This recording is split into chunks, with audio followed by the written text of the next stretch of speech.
Unheard of exchange. Such a poor exchange. You can have a source of living, running water. But you guys, unlike all other nations, take a look, this direction, that direction, no one else is doing this, but you guys are doing it. The children of Israel. And God is appalled. He says we ought to be appalled at this terrible exchange of forsaking, my title here, forsaking and then substituting God. That's what they were doing. Okay. I'm going to give you a bit of a history lesson. This is of greater interest to some people than others, but it's really good for all of us, you guys. And understanding the Bible, it's impossible to understand the Bible without realizing there's history involved. Okay? I want to give you an example of how the children of Israel kept doing this and doing this and doing this. I'm going to go to a period long before Jeremiah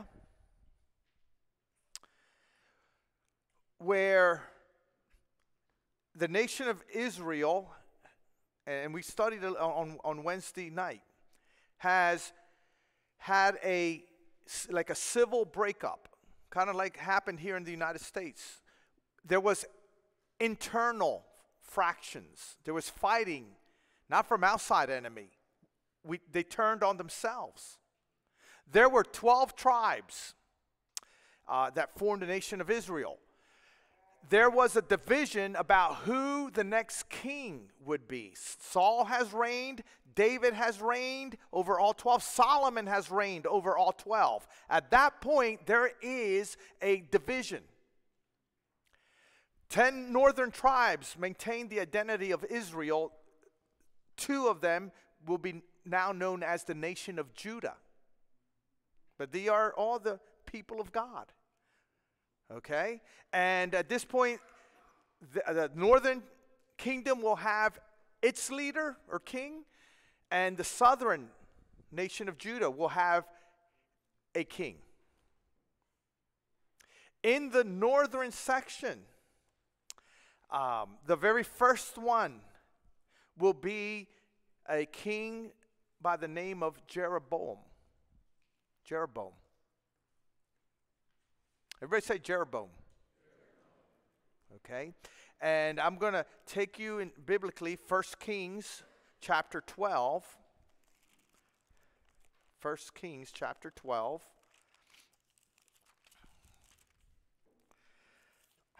Verse 26.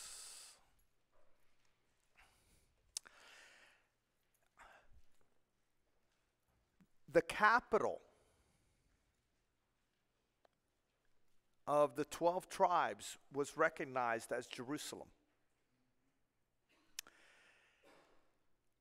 From there, the palace that David built, that Solomon built,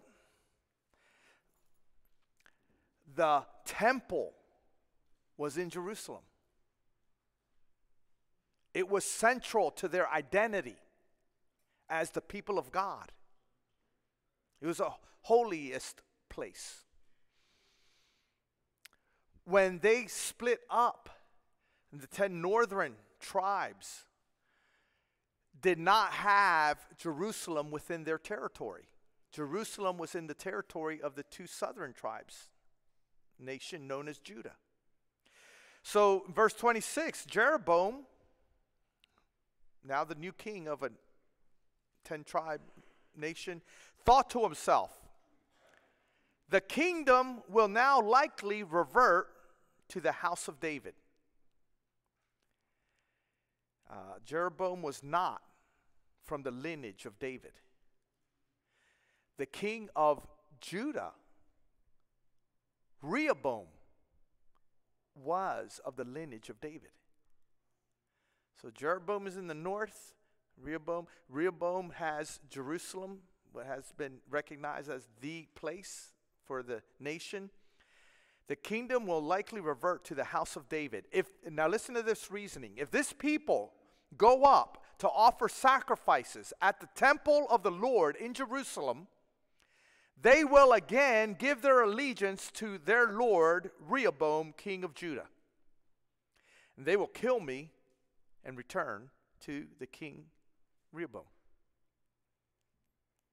So after seeking advice, the king made 2 golden calves. He said to the people, "It is too much for you to go up to Jerusalem. Here are your gods, Israel, who brought you up out of Egypt." One he set up in Bethel and the other in Dan. And this thing became a sin. The people came to worship the one at Bethel and went as far as Dan to worship the other. And Jeroboam built shrines on high places and appointed priests from all sorts of people, even though they were not Levites. He instituted a festival on the 15th day of the 8th month, like the festival held in Judah, and offered sacrifices on the altar. This he did in Bethel, sacrificing to the calves he had made. And at Bethel he also installed priests at the high places he had made. And on the 15th day of the 8th month, a month of his own choosing, he offered sacrifices on the altar he had built at Bethel. So he instituted the festival for the Israelites and went up to the altar to make offerings. You guys, if you'll understand that 200 or plus years before, Jeremiah finally said, God through Jeremiah finally says, "I'm appalled. My people have committed, 2 great sins. They have forsaken me, and then they have substituted me with some replacement that is of no value."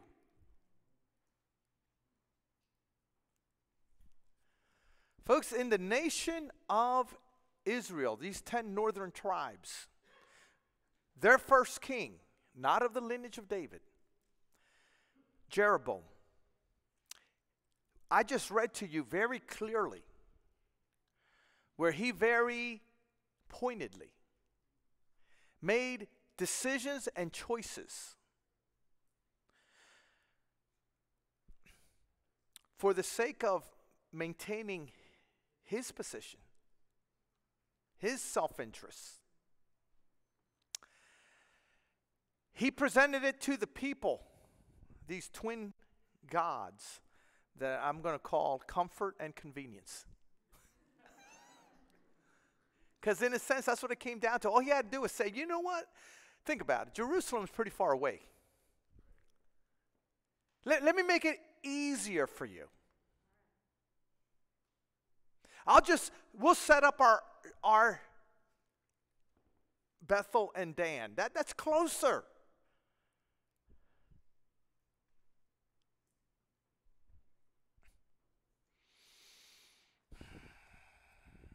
Folks, comfort and convenience is not how we serve God. Commitment is how we serve God. And I'll be honest with you, folks. I don't, for the life of me, the day that I stop preaching that our relationship with God is a commitment relationship, it is time for you to get a new pastor. If I succumb to what our world is all the time saying, especially here in the United States of America, where we exalt comfort and convenience to the point that we lose sight of what is really God mandated, God given to us. But you guys, what I really want to point out, and this is where you're not going to be able to keep up with me. I passed out on Wednesday night, and you're welcome to come. If you come, not this Wednesday because you'll be in the parking lot, but if you come the following Wednesday, I will give you this chart. I gave it out about 2 weeks ago, right, to those that are on Wednesday night, and it talks about the 3 kings that ruled over all 12 tribes, but then how the kingdom split. Okay, and you have 20 kings listed under Israel. You have 20 kings listed under the nation of Judah. All right, I'm going to point out something to you that I don't know if you've ever noticed it, but you're never, I hope, going to miss it again.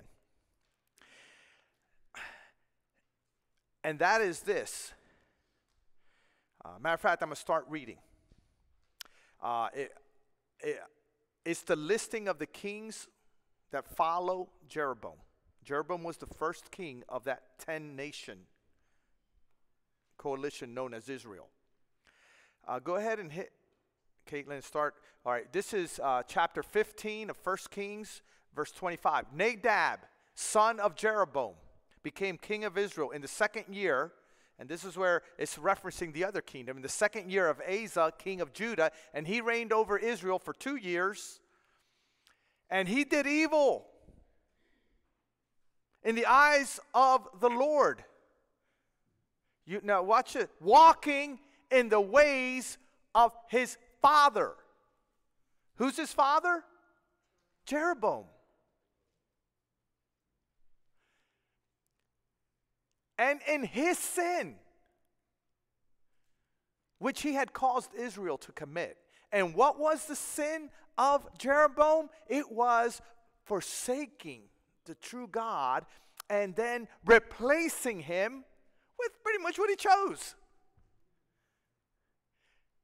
Because it just worked better for him. Because it made it easier for the people. So they were willing to go along with it. That's what marks Nadab's reign. Next king is King Baasha. And that's in chapter 15, verse 33 and 34. In the 3rd year of Asa, king of Judah, Baasha became king of all Israel. And he reigned 24 years. And he did evil in the eyes of the Lord, walking in the ways of Jeroboam. And in his sin, which he had caused Israel to commit. Forsaking and replacing God. The 3rd king, the 2nd king after Jeroboam followed that. Zimri, chapter 16, verse 18 and 19. When Zimri saw that the city was taken, he went into the citadel of the royal palace, set the palace on fire around him, so he died. That's how it ends. Because of the sins he had committed, doing evil in the eyes of the Lord, walking in the ways of Jeroboam, and in the sin he had committed and had caused Israel to commit.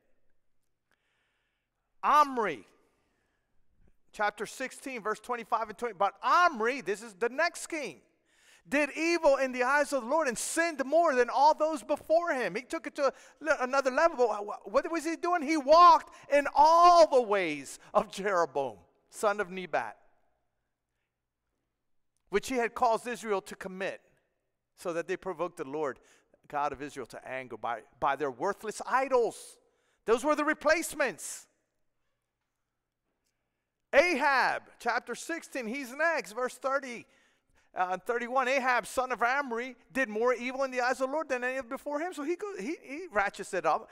He not only considered it trivial to commit the sins, again, of Jeroboam, son of Nebat, but he also married Jezebel. And some of you are familiar, and I'm not going to go into that detail, but that's Ahaziah, chapter 22 and verse 15. Guess what? Let's go verse 52.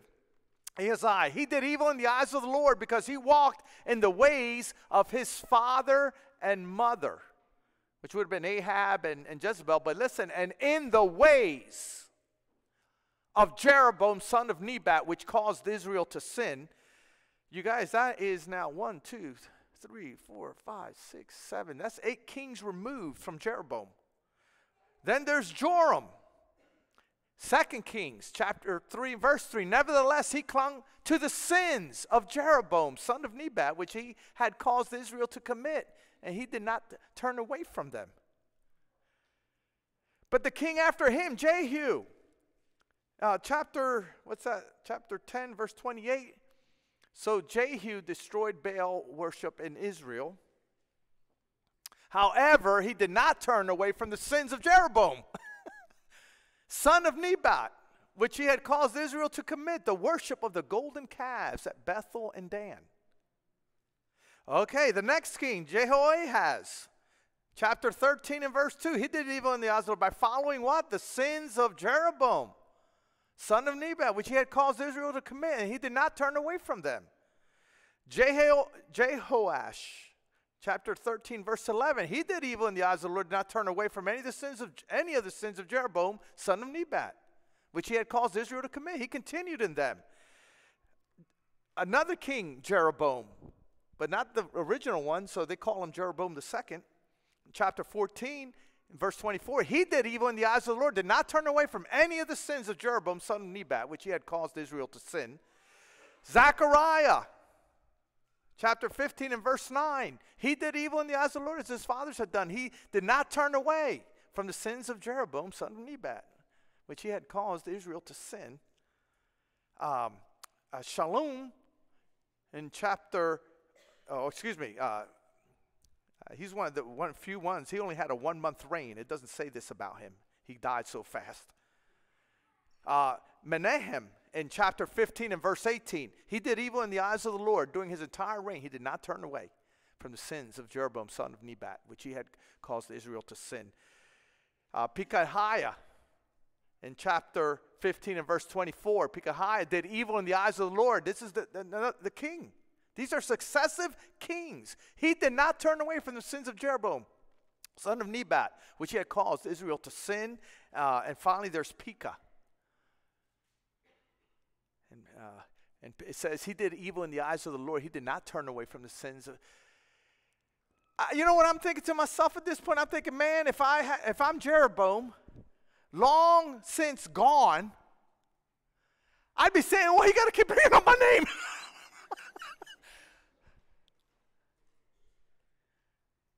Folks, but let me say, I like the way the Bible phrases it, because what it acknowledges is a lasting impact. Each of those kings chose to follow in the ways of Jeroboam. He did not force them to. He simply set the example. He initiated this idea of, you know what, let's just forsake God. As a matter of fact, but we don't want to be left godless. Let's replace him. And amazingly, you guys, as best I can tell, 15 out of these 19 kings, the Bible specifically will mention, and they followed in the way of Jeroboam.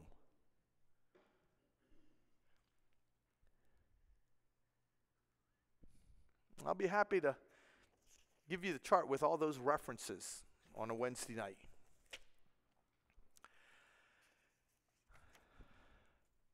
And I just want to read you guys the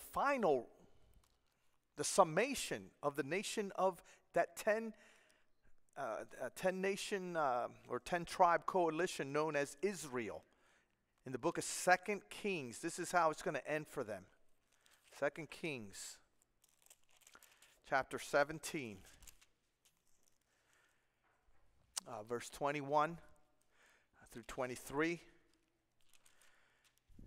And, it's Hoshea, who is the last one before they will be conquered by the Assyrians. And judgment will fall on that nation of Israel. And it says, when he tore Israel away from the house of David. Let me see, 2 Kings. Yeah. 2 Kings 17. Okay, 21. Who tore Israel away from the house of David. They made Jeroboam, son of Nebat, their king. Jeroboam enticed Israel away from following the Lord and caused them to commit a great sin. The Israelites persisted in all the sins of Jeroboam and did not turn away from them until the Lord removed them from his presence, as he had warned through all his servants the prophets. So the people of Israel were taken away from their homeland into exile in Assyria. And as of the writing of the scripture, that's where they still were. You guys, and if you ever, for those history people, the 10 lost tribes of Israel, if you've ever heard that designation, that's got to do with this group of people that started off under their king, not from the lineage of David, who said, I've got to make sure that things work advantageously for me. So he said, we're going to have to forsake God and just start doing things our way. It looked religious. It was. It was just nothing of what God had said. It was all they're doing. And every king thereafter chose to walk in that way. They weren't forced to, but the precedent had been set, and they never replaced their false idols back with the true God. So that's quite a influence that Jeroboam had. Is it not? Maybe you've never noticed it, but when you read 1st and 2nd Kings, that name will keep coming up and coming up and coming up with every one except 2 of the named kings of Israel. You guys understand, let me bring it to our day and time, that in our hearts, somebody has said there's a hole. That hole is God-shaped. And let me say this, there's only one true God that can fill it truly and fully. There's only one way, Jesus. Amen. We sang so many songs this morning that talked about the unique God. Folks, we need to be clear that there is one true God.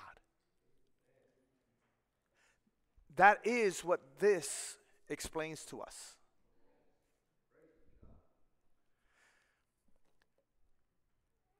Apart from him, there be those that are called gods, but they ain't true gods. So apart from him, a vacuum will exist in you, because there's a hole there that only he can fill truly and fully. Apart from him, that hole is like a vacuum, and substitute gods will be sucked in. But they will never truly nor fully satisfy. Folks, and that's what Jeremiah was trying to say to the nation of Judah, who didn't have as bad a history, but their history was so-so. They saw their brothers and sisters in that northern 10 tribes fall to the Assyrians. And Jeremiah was saying, man, watch the appalling sin, which is leaving me and then substituting me with something that ain't going to work. He said, you have forsaken me, the springs of water. And you have hewn out for yourself, this was sin number 2, cisterns that are broken.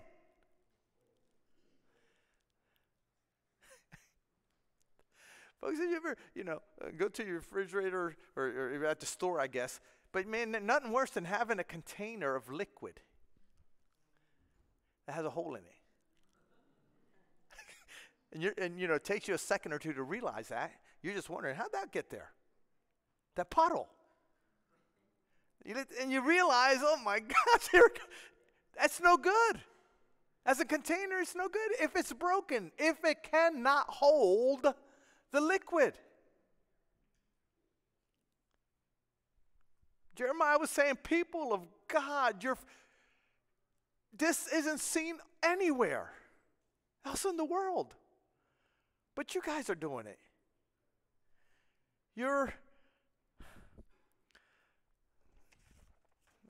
The actual wording, but my people have exchanged their glorious God for worthless idols.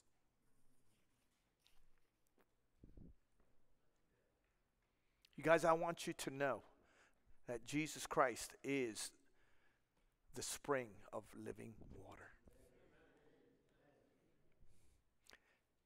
John 4:13 and 14.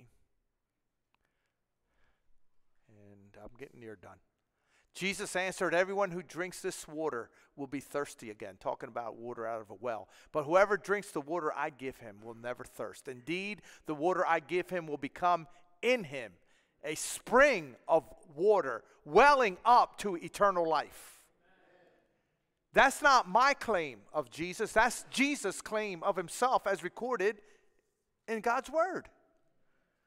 In John chapter 6, verse 35 and verse 40, then Jesus declared, I am the bread of life. Whoever comes to me will never go hungry, and he who believes in me will never be thirsty. In verse 40, he says, for my Father's will is that everyone who looks to the Son and believes in him shall have eternal life, and I will raise him up at that last day. Folks, that's an exclusive claim. It is. He's saying, I am, and he said it, I am the way, truth, and life. And no one comes unto the Father except through me. Folks, the good news is that while that part of it is exclusive, he cannot deny himself. There is one true God. He's the only one who can fill that hole truly and fully.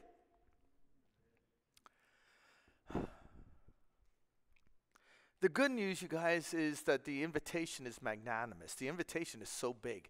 Whosoever will, let him come unto me. That's what Jesus said. Whosoever will. So it's really up to you. John 7:37 and 38. On the last and greatest day of the feast, Jesus stood and said in a loud voice, if anyone is thirsty, let him come to me and drink. Whoever believes in me, as the scripture has said, streams of living water will flow within him. Matter of fact, one of the very last words of the Bible, Revelation chapter 22, and that's the last chapter, folks, says this, that the Spirit and the bride say, come. And let him who hears say, come. Whoever is thirsty, let him come. Whoever wishes, let him take the free gift of the water of life. Folks, there is a source that will satisfy and satisfy fully. But it takes the true God.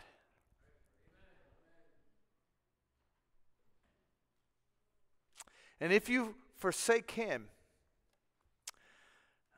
I guarantee you're not too far away from the second sin.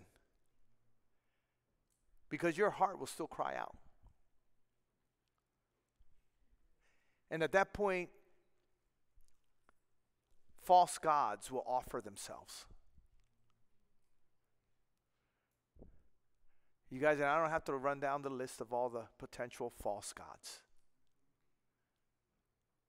Amen. They're forever trying to draw us.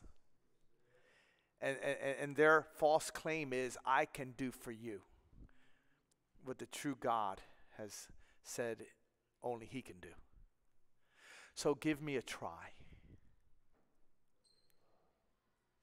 But you guys, it's a lie.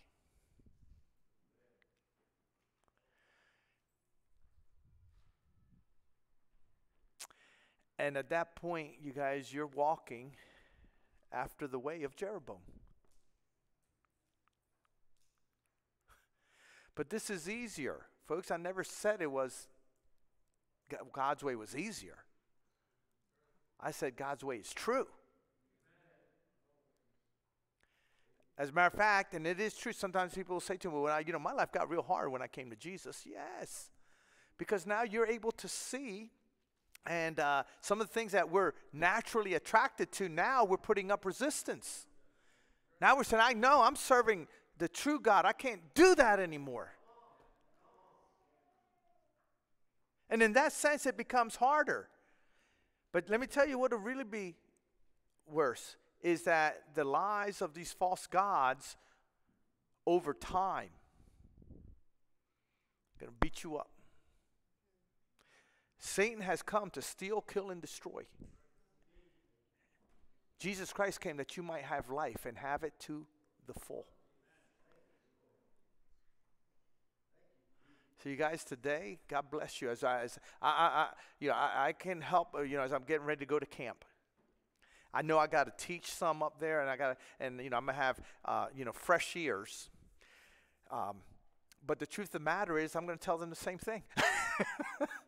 I'm going to tell them that there is a true God, and that their lives are going to be so much more blessed if they'll walk after Him, the true God. But there will be those things that present themselves as gods, but they're false gods. And you're not careful, they will control you. But they can't fulfill like the true God. Amen, you guys? Don't you? Right? But I know that all of us are kid-like. When I was younger, I thought people my age were really smart. Now I'm here and I realize we're not that smart. It's the truth, right? You guys? Yeah, right.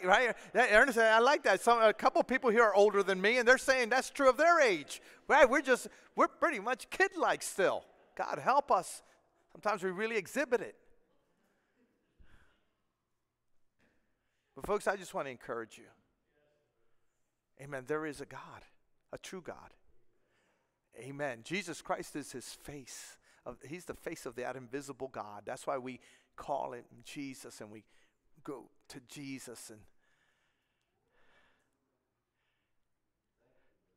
folks, don't get added to the long list. Say, I'm with Jesus. Hallelujah. Jeroboam, you did your thing, but you set a bad example, and I don't want to go that way. Hallelujah. Let's stand. Praise you, God.